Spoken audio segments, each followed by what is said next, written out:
हर कोई पूछता है अमजद साबरी, क्या तेरा कसूर था आखिर, जीने क्यों ना तुझको दिया, कुछ और मुस्कुराने न दिया। तू जो सुरों की माला में मोहब्बतें पिरोता था, प्यार को फैलाता था, हंसता था और गाता था। तू सवाली था ताजदारे हरम का, झोलियां फैला के खैर सबकी मांगी थी। सूफियों की सरजमी पे प्यार ही तो बांटा था।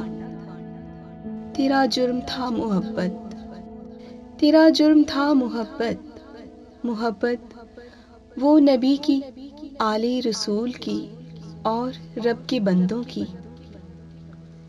इतनी पाकीज़ा मोहब्बतें भी हमको रास नहीं, मसले के मोहब्बत का पैरोकार था अमजद साबरी।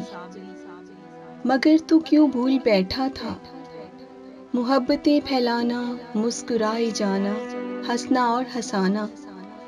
मेरी सरजमी पे जुर्म ठहरा है, जिसकी पादाश में जिंदगी हारनी पड़ी तुझको अमजद साबरी। रब के हुजूर ताजदारे हरम की महफिल में अली और हुसैन की मदसराई तो कर रहा होगा, मगर इस दुनिया फानी में हर आंख नम है अमजद, हर दिल उदास है, जैसे अपना चला गया कोई अमजद साबरी।